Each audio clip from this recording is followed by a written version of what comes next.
What is up, everybody? Welcome back to another episode of the ShowMeFootball.com podcast. And I don't know why I sound so enthusiastic because I think I may have just witnessed the worst game I've ever seen since I became a Mizzou fan, or as long as I can remember. I'm joined by Connor as always, and him and I actually went to the game today. And it was kind of this last second, hey, I want to go to the Tennessee game. And Connor, I'm sure you regret coming up with that idea, as Mizzou got beat by Tennessee 62-24. And you know what? Before I say anything, I'm just going to do what I always do and let Connor have the floor and give us his initial thoughts on today's game. I just texted your girlfriend and said, I'm sorry for this stupid ass idea and taking you away from her. That's how bad I feel about today. Wow. It was such a disaster. Wow. That's quite the opening statement. This was, when you give up 62 points to Tennessee, who's like a middling SEC school, I don't know how that even happens. And I was there, and I don't know how it happened. It was probably the worst display I've seen defensively, ever. By a football team? They could not stop anything. And that's really the big story. It's the same story it's been all year long, and we're going to get all into it. But, they couldn't stop anything. You and I were there. They could not make an open field tackle. Tennessee could run at will. They could do whatever the hell they wanted on the ground. And it was pathetic. And, Tennessee is they're the weakest team Mizzou has played that's not SEMO so far this year, and it's their worst loss of the year by far. Central Michigan is better than Tennessee? Yes, I think Central Michigan is better than Tennessee. Tennessee was awful. Tennessee is nothing special. They lost to Pittsburgh, and they haven't really played anybody. Florida beat them 38-14. But besides that, they had never even played anybody. They're not that good. They lost all those players to the transfer portal this past offseason. And it's Josh Heupel, a first-year coach, and I don't really think Josh Heupel is that great, but we looked like we didn't even belong on the field with Tennessee, and that's sad. This is the weakest team Mizzou has played all year that's not SEMO. Like, I wouldn't have been surprised if Mizzou lost today because their defense just is that bad, but I'm surprised. I'm still in utter shock as to how bad they got beat and how they got ran off the field by Tennessee. Like, that should not happen. It's shocking. The play that comes to mind for me is, I think I called it too. We were sitting in the stands. Tennessee was on their own 8-yard line. First play of the drive, hand off the ball. He's relatively untouched, takes it for a 92-yard touchdown. I believe it was Tyon Evans. He ran all over us today. In fact, 15 carries for 156 yards and 3 touchdowns. That's good for a 10.4 yards per carry. Tennessee's next best rusher, Hendon Hooker, for 15 carries, 80 yards and a touchdown. Guys that I've never heard of before were rushing for 50 yards on Mizzou today. Everyone got a little bit on Mizzou's defense today. Tennessee ended up having 683 total yards of offense. That's horrid, man. And 458 rushing yards on the ground. And I'll have you guys know, the listeners, that Mizzou's rushing defense ranks 129th out of 130 college football teams. And I believe the one team they're better than is Miami, Ohio. So, it's bad. They're worse than Kansas on the ground when it comes to the defense. To be fair, Kansas lost by 56 points today to Iowa State.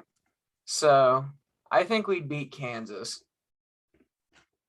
Have we really stooped that low, like to taking moral victories like that?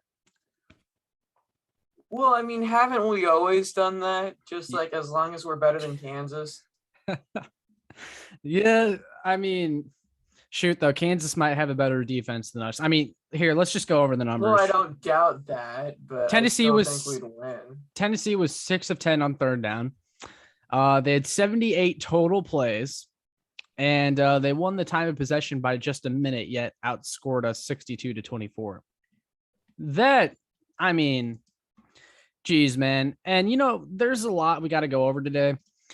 But staying with the defense, I've defended, and a lot of people who listen know this, those of you that have been listening to me for a while, I've defended Steve Wilks all year long thus far. But and I kept saying, the talent is just not there, which is true to an extent. Like, the talent just isn't there. Let's be real. Barry Odom left the cupboard pretty bare. They don't have a lot of guys on defense. This is a defense that last year wasn't that good. Gave up 150 points in their last 3 games, and then lost 3 or 4 starters to the NFL. So this is a defense that doesn't really have the horses to begin with. But man, it should not be this bad. Like, it should not be 130th in the country bad. Like, I understand the talent. There's a talent deficiency on the team, but they should not be this bad. And I can't defend Wilks anymore. I've seen a lot of fire Wilks and even Mitchell Forty, who writes for Power Mizzou. And I mean, I'm sharing something that he said that's behind a paywall, but it's not really groundbreaking info or anything. I'm sure he'll be fine with it. You can go subscribe to Power Mizzou if you want to and read it and get in on the action. But basically what he said is he cannot believe that he was typing 5 weeks through the season that Wilks might be fired in his first year. And when you had the media, and one of the media members asked Drink today too, do you feel like a change needs to be made at DC? And Drink, he said, what did he say? Connor, do you remember what he said? Something like, I just got off the football field. I just got off the football field. I haven't given any thought to any drastic changes. Which wasn't an emphatic no. I mean, he could have just said, no, I'm not thinking about that. He didn't shoot it down. That's something we'll have to talk about here in a minute, but I'm rambling a little bit. But basically, I think firing Steve Wilks is on the table now. And before, I thought this year was kind of going to be a free pass because, look, I mean, this team, they still need to bring in some talent. They need some guys. And I know it's a work in progress, but I mean, they're really, really bad. And I don't think it's all talent. I think it's something going on too that's a little bit deeper than that. What do you think? I think we should have recorded this in Shakespeare's immediately after the game. Which, by the way, those of you that are listening, like I said, that's probably one of the worst games I've ever been to. Like, just in my time of going to sporting events. We left the third quarter. I'll be honest. We left during the third quarter to go to Shakespeare's because there was just no point in staying anymore. I know a lot of you will probably look down on that and you'll be like, oh, you're not a true fan and you should stick with the team through the game. I mean, we're not a true son like Barry Odom. It was painful to watch. It was very painful to watch. I mean, that was funny. Screw you. Connor, we were in the upper deck and there were people when it was 28-3 leaving the stands. Like, they quickly just started quitting on the team. They were flooding out, and man, attendance is probably going to be downhill for the rest of the year. And we were complaining about attendance before the game even started, and then we were talking to the 2 dudes in front of us, and they just got up and left. 28-3, they were gone, and then I crushed my hard hat, and then we watched another quarter, and then left. It was, I mean, man. It's hard to... no. Look, the defense sucks. We can't tackle for shit. I think we should just talk about our game day experience. We'll get to that in a minute because I want to get down to business here a little bit. Look, the defense is really bad. I did not expect them to be this bad. Essentially, that's why we're mad at Wilks, and I understand why people want to fire him at this point. And a lot of people have said that if Drinkwitz fires Wilks, it's going to be a bad look on him because he just hired Wilks. That's his guy. And it'll be him admitting, hey, I made the wrong hire. I screwed up, which is not good because we're only 5 games into the season. But in my opinion, Drinkwitz is going to look even worse if he just keeps Wilks around. I mean, at this point, don't lead everyone on. get rid of him. If you're inevitably going to fire him anyway, just get rid of him now. Let the recruits that you have committed now know that he's not going to be here by signing day. Let them make their decision. See if you can salvage the recruiting class. Because look, we're at this point in the season, it's getting close to the wheels coming off, and you might see some people start decommitting from this recruiting class, which really pains me to say. But I mean, we're almost to that point. And, if you're Drink, I would, yes, it would be a bad look on Drake, but it's going to make him look worse if he keeps Wilks around. He's got to get rid of him, admit that he screwed up, and maybe go out and hire a different defensive coordinator that wasn't sitting out of football for the last year before he came here. Yeah, I mean, I was really optimistic about Wilks, so it really hurts to sit here and say that, because when I saw the list, that's who I wanted. And I was so optimistic to have a former NFL head coach as the defensive coordinator. Figured Drink would run the offense, Wilks would run the defense. Everything would be great, right? Well, I mean, obviously, that's been far, far, far from the truth. And I'm at a loss right now. Like, I feel like you have to consider firing Wilks. But at the same time, like you said, that's not a great look on Drink. Do we have the money to even buy out his contract? Would the job be appealing to someone or would the job be like, how do you pitch the job? Yeah, we fired a former NFL head coach after one season, and we don't have that much money because of his buyout. So you want to come be the defensive coordinator? I don't really know how you pitch that. So yeah, it's not like you're going to have guys lining up to take the job, especially with, what they've seen transpire over the past, 12 months. They got rid of one defensive coordinator who probably also left because he knew he didn't have a bunch of talent to work with. This DC doesn't have a bunch of talent to work with, and he looks like he might get canned through 5 weeks. I mean, who's going to want that job? I mean, seriously. Yeah, I feel like we're really backed into a corner, and hopefully like the defense starts to get its shit together towards the end of the year. And wouldn't count on it. I wouldn't either, but I'm hoping that by the end of the year, it doesn't seem like a for sure thing that Wilks needs to be out, because I'm hopeful that he can figure it out, because I want him to work out. But right now, it could not be worse. Like, the only way this would be worse is if this was Vandy instead of Tennessee. Like, I don't know how you come away from this with any hope about this team whatsoever. And I said it all the time today.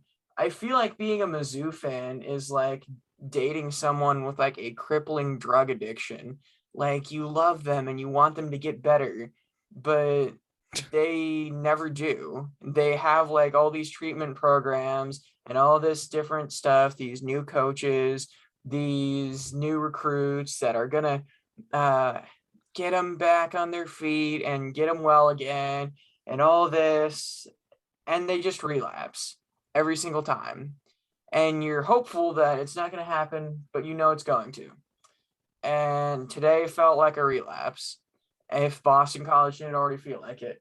And this is like the lowest point that I've ever seen the Missouri Tigers. And I don't think they're going to get better. I really don't. It's unfortunate. And one thing also I think we have to put on Drink too is look at I thought they should have hit the transfer portal harder, and look at the transfers he has brought in. Blaze Aldridge. I mean, he's good at blitzing, but that seems to be the only thing he's good at because he's slow and he misses tackles. I mean, that he just hasn't translated to the SEC. He also has a Camaro. He has like this cherry red Camaro that has a license plate that says Blaze A. I mean, I'm not 100% sure that's his, but come on. And I was walking around campus and I just kind of stumbled upon this. And I'm like, is this a recruiting violation? So I really hope we didn't give a Camaro to a Conference USA linebacker. Dude, if we are cheating and still this bad, this is like Redskins paying the refs level incompetence. I mean, and Caleb Evans, he's been okay. I mean, he's been okay. Ollie Green hasn't done anything. And then who else is there? I felt like this team should have hit the transfer portal harder if they knew the talent was going to be this bad. I mean, I don't know. Was it just blind optimism and they thought they would be better? I don't really know. I think a lot of people expected Blaze to be the Bolton replacement, and he looked like it after the first game. I I mean, he's a solid role player, but they have him trying to be this team's number one linebacker, and he's just not that. And look, I'm not saying that the talent is great for this team, and that's where I give Wilks and Drink some slack. I just think they still shouldn't be as bad as they've been, but we still have to acknowledge that, look, this is a team who two of their best defensive backs are one, a former quarterback in Sean Robinson, and Chris Abrams Drain, who was a wide receiver last year. I mean, that's just where we're at right now. And I hope that maybe Wilks turns it around and this team shows some glimpses. They show a glimpse of, promise going forward, but they haven't been giving you a whole lot of reasons to be optimistic. I mean, like you said, I was optimistic about Wilks too. I loved the hire when it first happened. Like, this is a guy who was a former head coach in the NFL.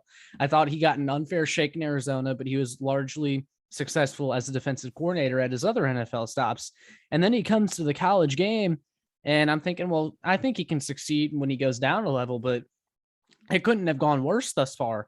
And I think maybe part of the problem is these kids just they don't have they're not mentally, I'm not saying they're all stupid, although I mean they might be stupid the way they were trying to tackle today, but I don't think they're quite there yet to be able to pick up an NFL defense from an NFL defensive coordinator. I don't know if Wilks needs to dumb down the scheme or something, but something has to change. Yeah, I feel like that could be the problem. Like, he's maybe like stuck on his NFL type scheme that he just doesn't have the horses for. He doesn't want to adjust or something like that. But whatever there is, there's a major problem that needs to be addressed. And honestly, number one problem is tackling.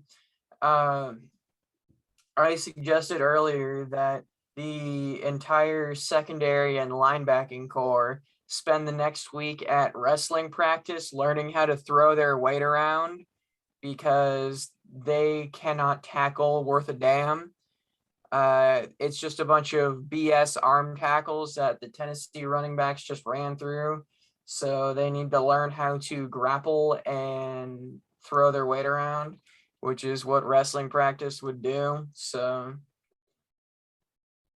I mean, are they not practicing tackling at practice? Like, these guys, and again, this is where I'll cut Wilks some slack. Like, these guys, they played football for their entire lives. Like, it's not like they come in here and they just have no idea how to tackle. And Wilks can call whatever defense he wants, but if you have players that just can't make an open field tackle, then there's not much the defensive coordinator can do. For this next week or this next game, which we're also going to North Texas, that should be a win. That should be a win. Dear God, if it's not. But I mean, for practice this week, I would really shake things up and say, you know what? We're having open competition this week, and whoever looks the best at practice, you're starting in this game, because I've got nothing else. Because the people that are out there, they suck. So maybe you need to try something else. For me, practice would just be nothing but tackling drills. Because this game is a whole lot different if we can make a goddamn tackle. And I feel like I say this for every single game, Mizzou or Kansas City. But just if you make every one of your tackles and don't shoot yourself in the foot with stupid penalties, and you take what the defense gives you, you're going to win every game. I've said that a few times. And I don't understand why tackling, the most basic fundamental aspect of football, is so difficult. I don't understand it. These guys have been playing football their entire lives. They're getting a full ride scholarship to play football. Why can't they make a tackle? It's really embarrassing how bad we are at the most, like you said, the most basic fundamental thing that you need to learn when you play football. I was telling you when we were just walking around the stadium that you need to walk on. Yeah, okay, look, and I'm not some 30-year-old man sitting here saying this, oh, I could do better than they were, today on the field. Like, I legitimately could have been better. I swear. I mean, I really So believe do that. it. I really believe that. I really So believe do I would it. have been better. Well, I don't think they want me, but maybe. No, do it. Should I What's the tweet? worst they're gonna say? Should I No. should I tweet my high school tape at Drinkwoods and see if maybe he offers me a partial scholarship? Dude, Arizona was having open tryouts. Okay. I guarantee you at some point, like maybe in the offseason, Mizzou is going to have open tryouts. Show up with your high school tape, break out your old pads. It's not like you're in bad shape now. You still go to the gym. Just go see what can happen. You can't possibly be slower than Blaze Aldridge. Yeah, it's really bad. However, enough of the defense. Let me talk about the offense a little bit. And look, the defense did them no favors, and the offense, you can't say too much about them because the big story is the defense. But man, Connor Bazelak, woof. I mean, dude, I'm ready to see another quarterback. I've been saying this for some time now. I was like, I mean, Connor Bazelak, maybe he's still the best option at quarterback, and I'm being too hard on him, but I'm legitimately like wanting to see someone else because to me, he looks like he has no confidence. He has no swagger. He's throwing balls right to defenders. Which is what made him good in the first place. Yeah, and look, I get the offensive line blocking is not great, and it doesn't open up a lot of things for this offense, but no one can give me a good explanation as to why poor blocking means throw straight to the defender, because that's what Bazelak was doing today. He threw 2 interceptions, and he easily could have had 2 more passes picked off that were in the hands of Tennessee defenders. He was horrible.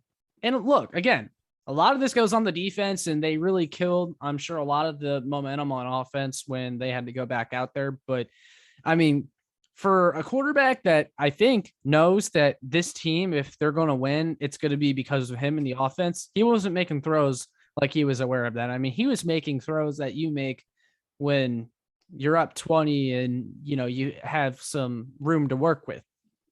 But he looked horrible, man. I mean, I was ready to see Tyler Macon or Brady Cook. I really was. And Tyler Beatty was held in check by Tennessee today.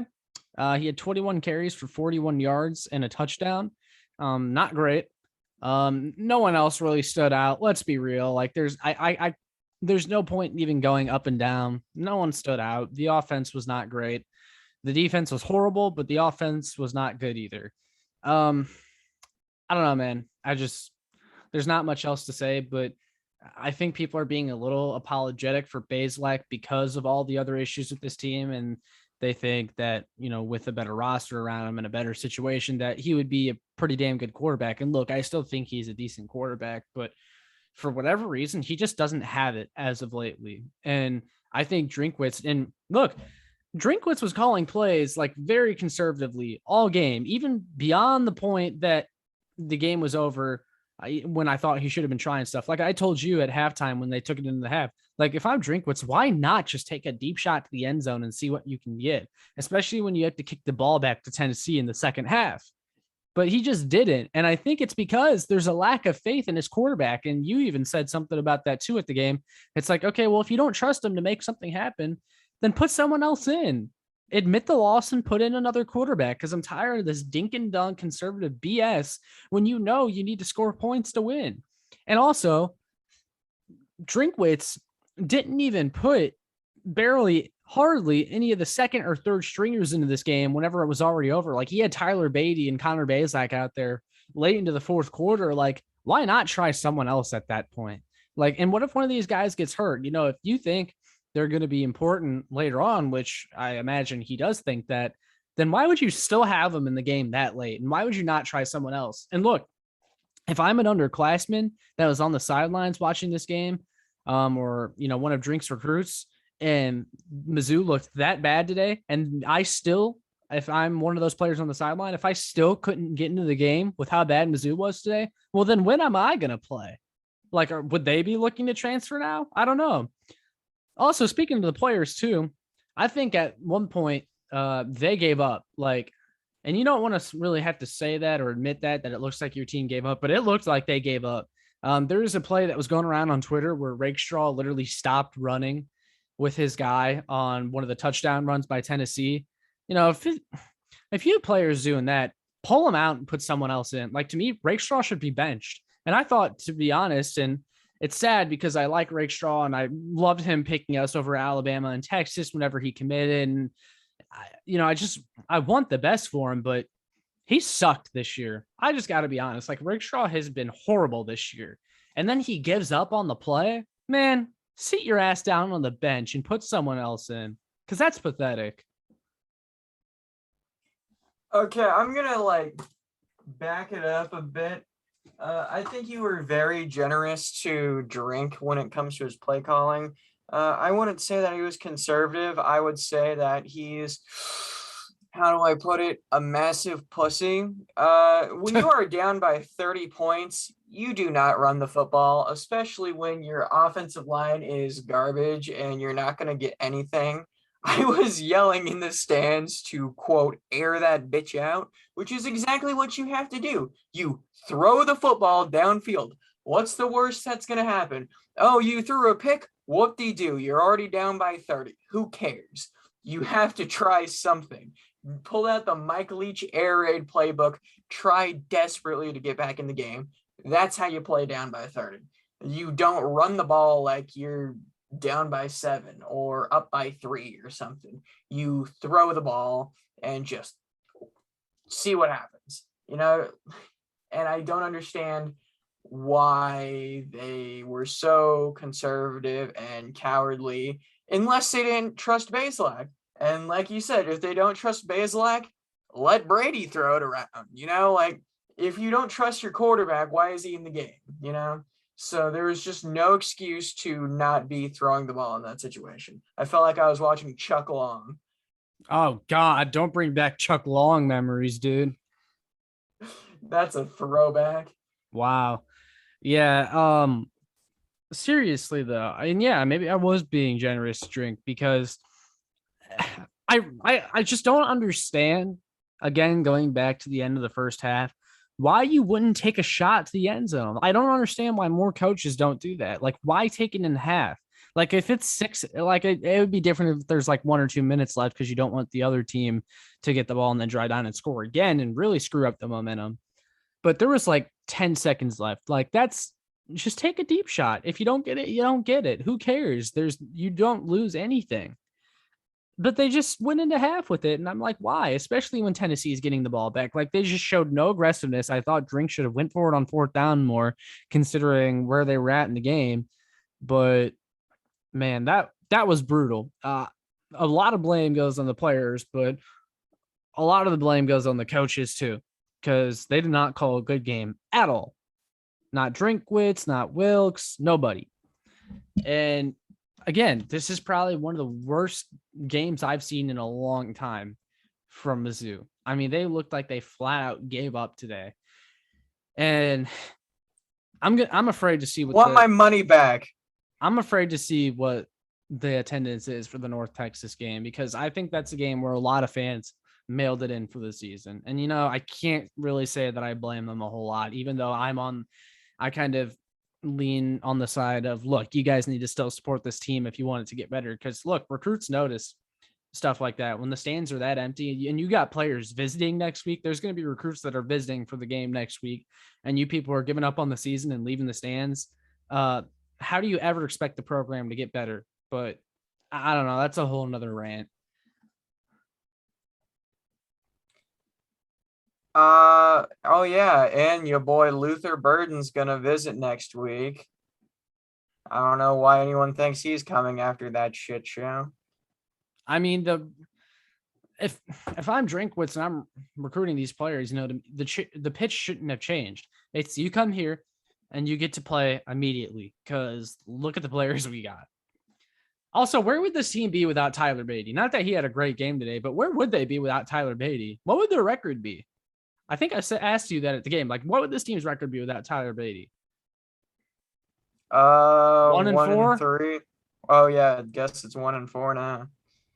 You asked me that during the Tennessee game, so we weren't we weren't 2-3 yet. So Yeah, and I joked with you saying maybe we shouldn't go to the Tennessee game because I don't want to see us get our ass kicked. That was half jokingly because I was optimistic against Tennessee, but no, we really got our ass kicked, and I'm still in utter shock at how bad we got beat by a Volunteers team that is not that good.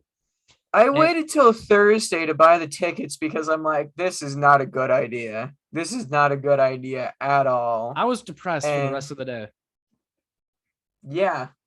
Like, how was your drive home? Because neither of us live close to Columbia. No. I mean, I'm not saying anyone should jump off the bandwagon or that drink isn't the guy, or the program is in shambles and they'll never be back. Look, it was a really bad game, but it was just one really bad game. Like, even the defense has been awful all year, but this team went to overtime with Boston College. If they make a couple plays in that game, they win. Kentucky was a 1-score game. If they make just a couple more plays in that game, they win. But this game is kind of an outlier, and I think people need to realize that it could have just been a really bad day, a really bad game for Mizzou, and they just weren't prepared whatsoever. I'm not saying they don't, like, I don't want to make it seem like they don't have another win on their schedule, because I still think they can win 2 to 3 more games on their schedule, but which would give them 5 wins, right? Best case scenario, probably 5 wins. But look, best case scenario is going to be 6 wins if they can beat Vandy, North Texas, South Carolina, and Arkansas. I'm really hoping they clean up before the Arkansas game, because I do not want to lose to Barry Odom. That would be embarrassing, although Arkansas looks pretty good right now, despite getting rolled by Georgia today, because everyone gets rolled by Georgia. But I get why fans are concerned, and I know why fans are having some pause. But look, I'm not saying jump off the bandwagon and fire a drink and fire everyone, and the program is in shambles and they're never going to be good. Like, there's going to be some growing pains, but the whole honeymoon phase with Drinkwitz is officially over, and we got to start seeing some improvement eventually, but this is still a work in progress, and we just got to remember that. Like, those of you that were hoping for 9 or 10 wins this year, like, that was never going to happen. So this is just a reality check. This is where Mizzou is as a program right now. And I know other people are pointing to teams like Tennessee today or Arkansas, who have fairly new coaches and they look really good. Well, you know why? Because when their sucky coaches were still there, even though those coaches sucked, they could still recruit. Tennessee still recruited very well. Arkansas still recruited very well. When Barry Odom was here, he wasn't a good coach and he couldn't recruit, which is why that's why we are where we are now, because we could not recruit and Barry Odom didn't leave a lot here. Now, eventually we can't keep saying, oh, well, we can't just keep blaming Barry Odom for everything. But a lot of this is because of Barry Odom's past recruiting. You're talking about like how many wins we have left on the season. I just want to point out the fact that Texas A&M lost to Mississippi State today, so nobody knows what the hell is going on in the SEC. It seems like every week there's just a absolute mind-numbingly dumb result. So maybe the Texas A&M game isn't as far out of reach as we think. No. Really, we have no idea what's going to happen in the SEC. I think the SEC is a lot more even than people give it credit for. It's kind of Alabama, then Georgia, then like, I don't know, a mix of everyone else, then Vandy.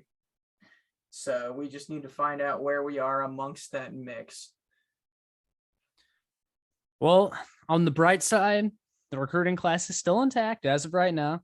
It's shaping up to be the game just happened. Like, we're not going to feel the fallout for this for a while. They're not going to decommit after the clock hits 0.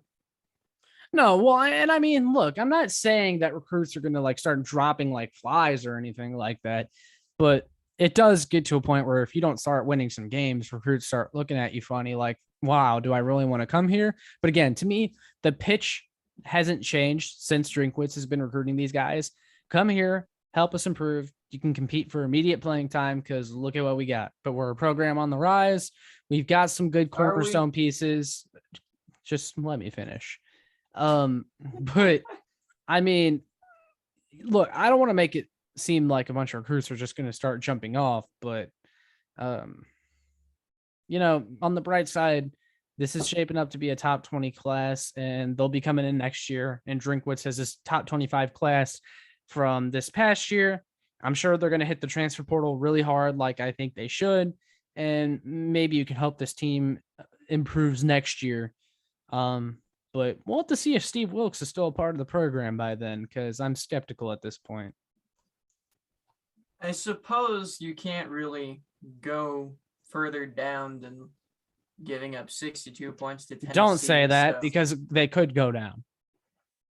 I don't know how. How can you go worse than giving up 62 points to Tennessee? I don't know, but every time we say that, it gets worse. So I'm just saying it could get worse. Bottom. Like, what? Do you think we're going to give up 70 points to Vandy? That's the only way it gets worse.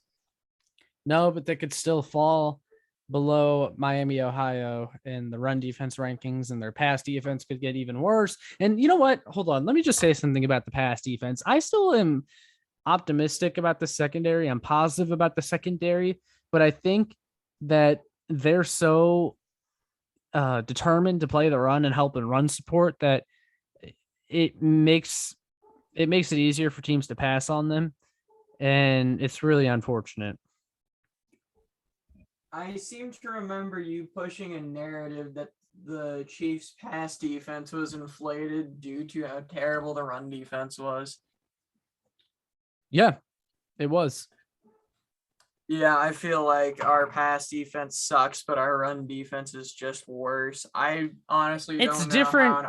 It's different for every team. Like running the ball can open up the pass for the reason I just stated with Mizzou, but at the same time, yes, if a team just keeps running it and running it and running it and running it, well, then your pass defense is going to look better because the other team is never passing the ball. There's been times with the Chiefs where teams have their way of running the ball and passing it. Today, I don't remember Tennessee even throwing a pass. Now, look, I'm exaggerating. Like they still threw the ball a few times, but they mostly ran the ball today. So, I mean, look, I know they threw the ball a bit, but I really don't remember the result of any of it. 458 of their 683 yards of offense were from running the ball. So, do you think if North Texas runs the ball every play, we win the game? Well, I really hope that we can handle North Texas's rushing attack. I don't know who their running back is. Me neither, which is going to be really embarrassing if we lose to them. I really hope that. Why is this a question? Why is it a question on whether or not we'll beat North Texas? That's pathetic. I don't know. I'm ready to wrap this up, though. I'm tired of talking about this game. I'm ready to move on. We didn't even get to talk about our game day experience. Okay, well, we left in the third quarter. It sucked. We went to Shakespeare's, and it was a depressing early lunch / late dinner. Or I fucked that up. Sorry. Late lunch / early dinner. Well, I was half-assed, but whatever. All right, well, then you tell the story. How would you describe the story for another day? You ruined it. No. Go ahead. We have time left in the pod. No. Okay. So I got there at 8:45 or 8:45-ish, I think. And Josh was still a while out. So I just kind of walked around campus for a bit. I met Colin of the Mizzou, which was pretty cool. Shout out Mizzou. And then I met superfan Brian Garner, which was pretty cool. Who might listen to the show, I don't know. And then I don't know. Maybe Colin listens to the show. I have no idea who listens to the show. Do we have viewers? I have no idea. We got some. I get a decent amount when I post it to YouTube, but I don't know any of Terry's a listener. I know Terry's listening probably. What's up, right now. Terry? We need to tailgate with Terry. But yeah, I just walked around and it was kind of cool, but it kind of sucked because I was by my with them, And then your dumbass finally arrived, and we sat like in the really high, what would you even call it, like upper decks? Yeah, the upper they deck. added when they joined the SEC, and it was wet and cold for the entire first quarter, and I was miserable.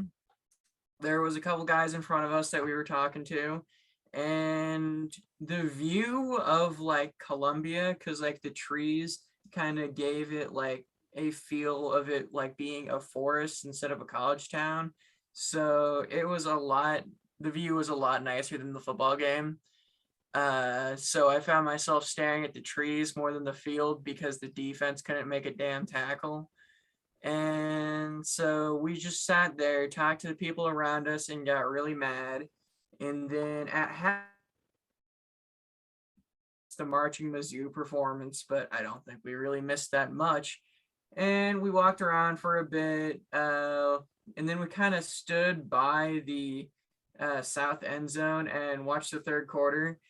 And there was a glimmer of hope when Chris Abrams-Drain returned that kickoff for a touchdown, and then Mizzou just let Tennessee score again, and then we like left. So no, we left after Basilak threw a pick on 4th and 14, and I just walked out, and then we went to Shakespeare's and saw Brady cook.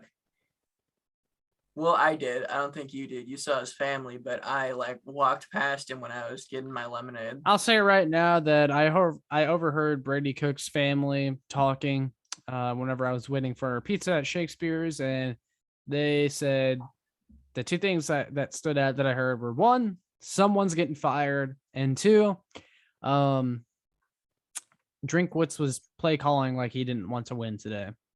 Two things that I largely agree with. Yeah, they're right. I was surprised that Brady was there. I figured they'd have like some post-game meetings because it really wasn't that long after the game, but it was 100% him. So, I mean, I didn't say anything to him because like I'm not the type of guy to like walk up to an athlete when they're like hanging out with their family, especially when they're college guys. So like I wasn't about to bother him or anything. If he was by himself, I might have said like, what's up or something, but I didn't say anything to him, but I know for a fact it was him. He really got out of that stadium quick. Yeah, I don't blame him though.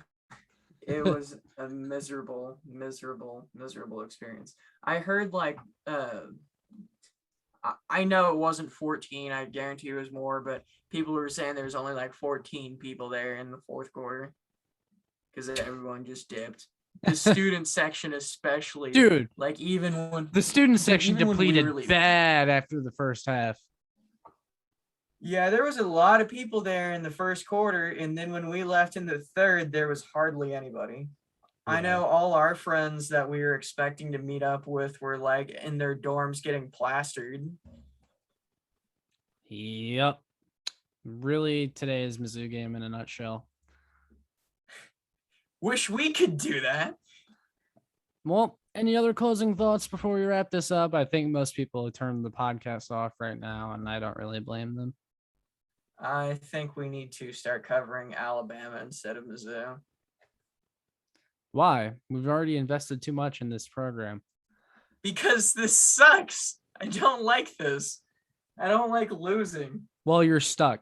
And hopefully the investment at some point pays off. I really won't. Hope it does. Okay. Well, you keep thinking that. For those of you that are still listening and or watching on YouTube, make sure you like, share, and subscribe so more Mizzou fans can find this.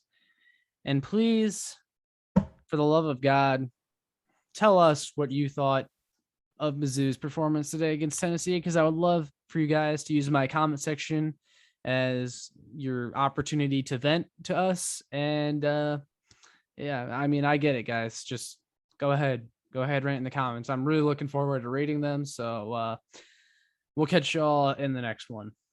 Comment iguana if you're still listening.